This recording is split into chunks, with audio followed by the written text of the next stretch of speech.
O Senhor esteja convosco. Proclamação do Evangelho de Jesus Cristo, segundo Lucas. Glória a vós, Senhor. Naquele tempo, Jesus voltou para a Galileia com a força do Espírito, e sua fama espalhou-se por toda a redondeza. Ele ensinava nas suas sinagogas e todos o elogiavam.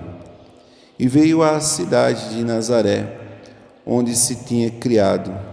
Conforme seu costume, entrou na sinagoga no sábado e levantou-se para fazer a leitura. Deram-lhe o livro do profeta Isaías. Abrindo o livro, Jesus achou a passagem em que está escrito: O Espírito do Senhor está sobre mim, porque Ele me consagrou com a unção para anunciar a boa nova aos pobres.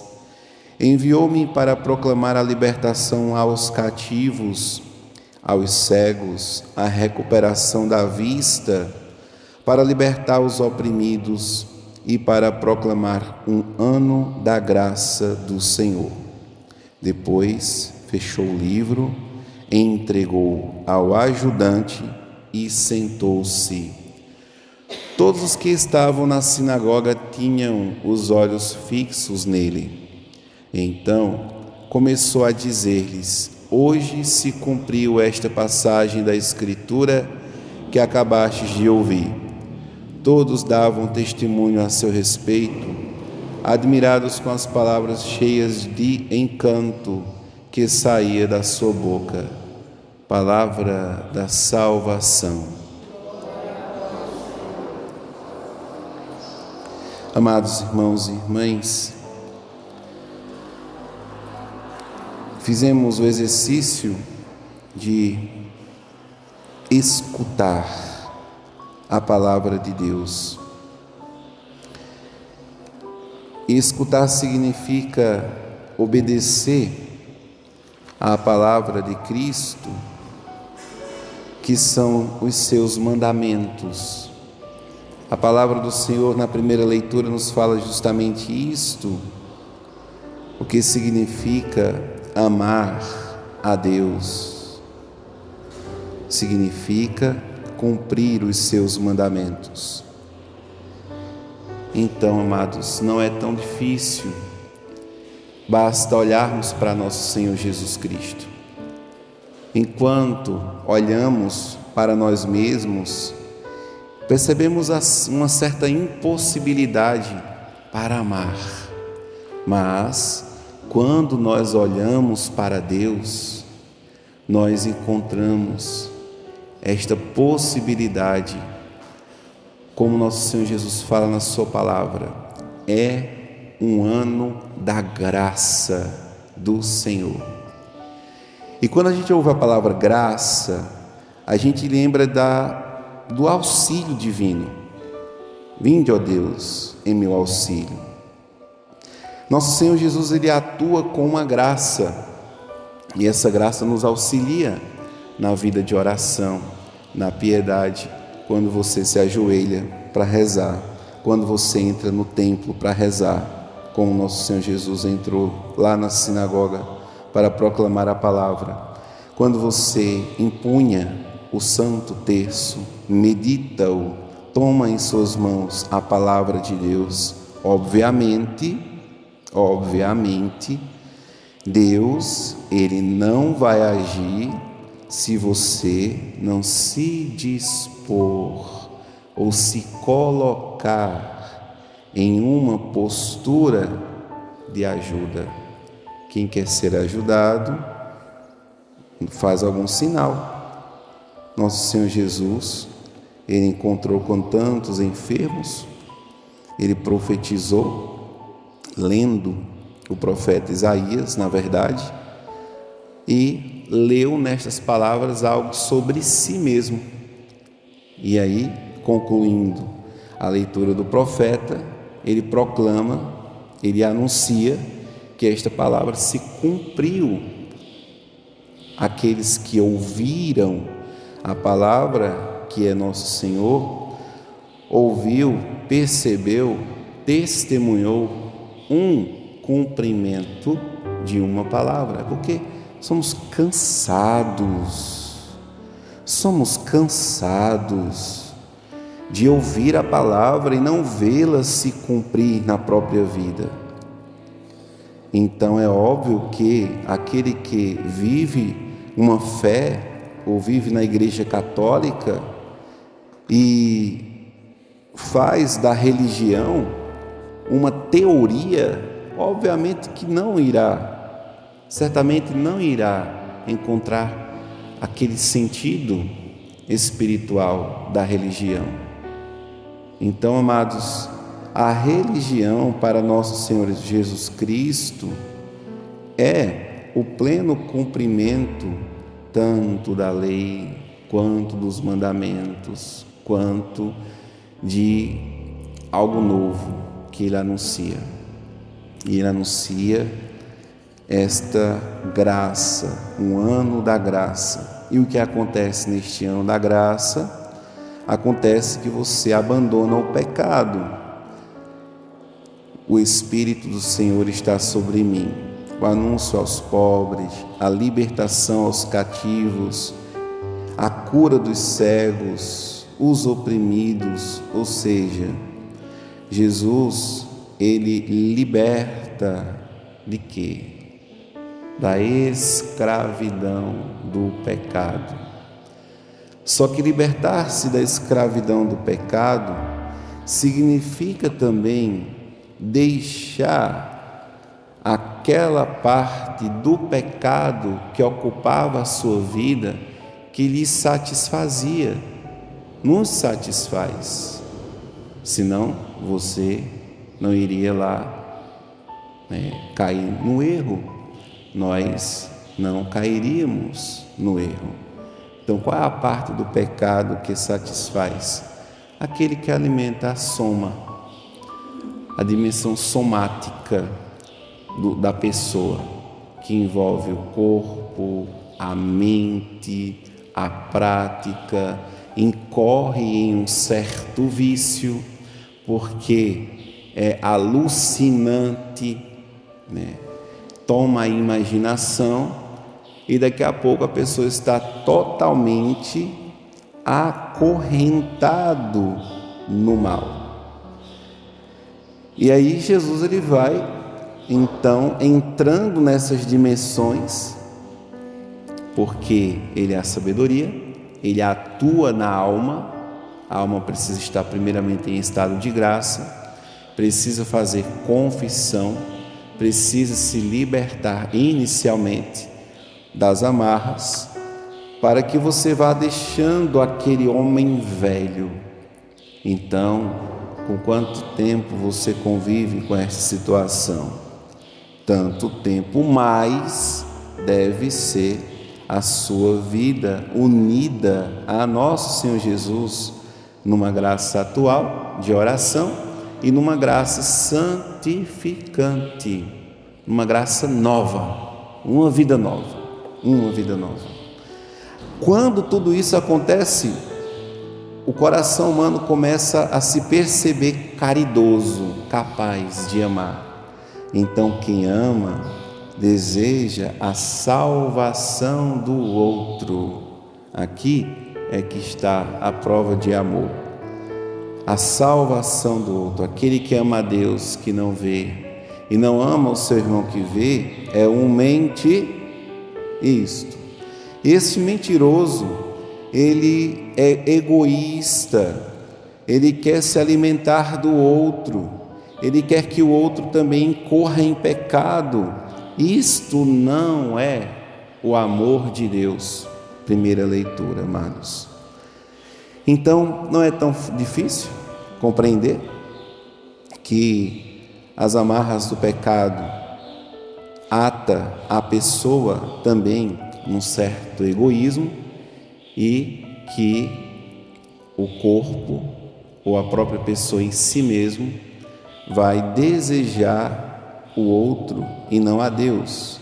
As criaturas e não o Criador.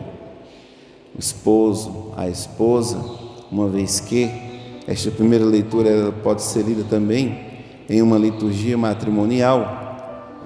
O esposo deseja a salvação da esposa e a esposa deseja a salvação do seu marido.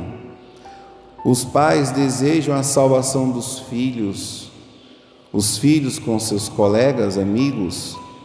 Veja que no Evangelho de hoje, Jesus ele entregou o livro a um certo ajudante, né? Tinha ali um coroinha ajudando, né? Jesus, aquele que pegava, né? Provavelmente um escriba, né? Certamente um estudante da Torá, da lei de Deus, se surpreende, porque Jesus falava da lei, todos olhavam para ele, para aquela leitura, como se ele estivesse repetindo mais uma reunião sinagogal, mais um encontro, mais um momento daquele movimento, daquela pastoral. Vamos, é mais um encontro que nós vamos fazer. Encontro lá do ECC, da pastoral familiar, o encontro da catequese, é mais um encontro. E nada acontece, porque quando a palavra de Deus cobra, os bichinhos que moram dentro da prática da vida começam a corroer. Não mate nós precisamos nos alimentar do vício. Não, essa palavra é dura demais. E foi essa dureza do coração que levou nosso Senhor Jesus a ser crucificado. Mas esta mesma dureza que trouxe Jesus à terra para ser o Salvador, como nós estamos celebrando o tempo da Epifania, pelo menos um coração adorador, um coração apaixonado por nosso Senhor, um coração livre da mancha do pecado original. Jesus encontrou ali seu regalo, o seu presente, o seu dom, o coração imaculado da Virgem Maria, o coração castíssimo de São José. Então, irmãos e irmãs, vamos lá, vamos desejar, vamos abandonar, vamos, na verdade, abraçar a vida de oração. E aí você vai ter que superar um grande sono da carne, este grande sono da carne, porque ela está adormecida, ela precisa ser ungida com óleo mais uma vez. E esta unção, ela acontece na iniciação cristã, quando você começa a fazer memória de que precisa viver como batizado, que foi ungido pelo óleo do batismo no peito, e ali quando o Padre ele ungiu o seu peito, o Cristo Salvador lhe dá a sua força, que ele penetre em sua vida como este óleo em seu peito. É preciso desejar a força de Cristo para vencer, amados. Depois o óleo, você é lavado na água, a sua alma recebeu um banho da graça sacramental, você foi liberta do pecado original. Depois veio o óleo na sua cabeça, lembrando que você participa do sacerdócio régio de Cristo Jesus, nosso Salvador, e que você pertence a uma igreja. Qual é o primeiro passo, Padre, então, para fazer? Volta para a igreja, volta para a vida de oração, volta para o teu batismo. Você que está afastado da igreja e que escuta esta homilia, não tem como você se encontrar se você não estiver dentro de uma comunidade cristã, e eu ouso dizer católica, porque a religião católica está imune de heresias. Por quê, Padre? Porque a Virgem Maria ela é católica, São José é católico, os santos são católicos, porque amavam nosso Senhor Jesus Cristo, morreram para fazer a vontade de Deus, porque foram tocados pelo banho sacramental.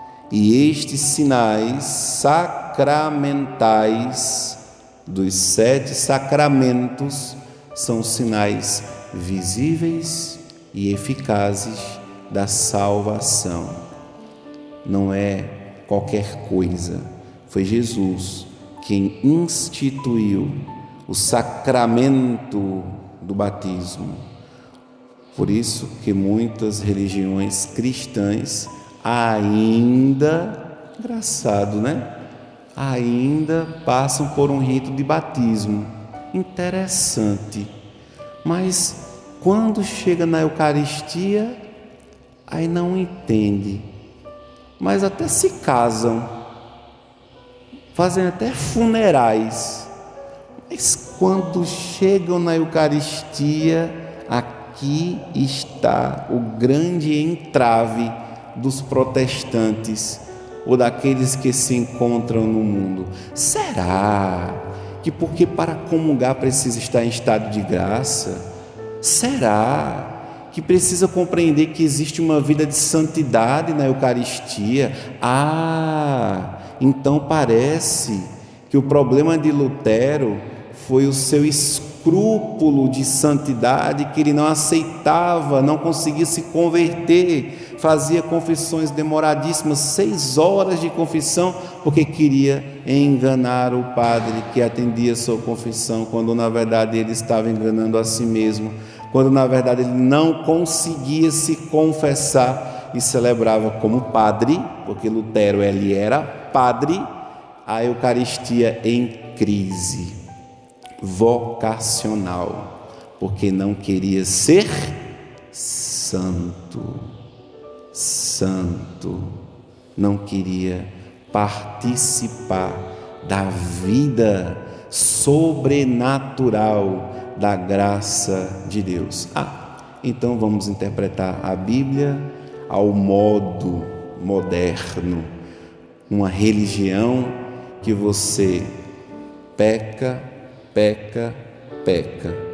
muito, mas só precisa rezar muito. Reza muito. Você vai lá, peca, aí você reza mais do que você peca e Deus vai te perdoar. Deus perdoa. Então vai lá, se dana no pecado, confia nisto e morre desse jeito, para você ver. Morre em inimizade com Deus, cria uma inimizade na tua alma com Deus, na hora da tua morte, quando a gente reza Nossa Senhora, que está em amizade com Deus, roga por nós pecadores. Que pecadores são esses? Não temos certeza, amados, se de fato, então somos pequenos, somos pecadores, mas estamos buscando a santidade. Como, Padre? Na vida sacramental. Coragem. Volte para a Igreja Católica neste ano 2025. Abrace o ano da graça do Senhor. Reze, ore a Deus, reze, escute, obedeça a palavra de Deus e não faça uma religião moderna, nova, de que você está nela pedindo que seja feita a sua vontade ou o seu reino, mas que seja feita, que venha a nós o reino de Deus e que seja feita em nós a vontade de Deus. Confie, entregue-se a Deus, acredite, não proteste contra a vida da graça sobrenatural e a vida de santidade, porque esta é a vocação que Deus nos chama a todos, a sermos santos e irrepreensíveis na palavra, na lei, nos mandamentos, na caridade, na esperança, na fé, como nos diz o profeta. Esta é a nossa fé. E qual é a nossa fé? Como nos diz o apóstolo João, esta é a vitória que venceu o mundo. A nossa fé. Qual é a fé? A fé que celebramos porque São João, ele é sacerdote, ele rezou a missa até o fim. Significa que aqueles que estavam com Jesus rezaram missas até morrer. Era católico, né? Eles acreditavam na Eucaristia. Glória ao Pai, ao Filho e ao Espírito Santo, como era no princípio, agora e sempre. Amém. Creio em Deus Pai Todo-Poderoso, Criador do céu e da terra,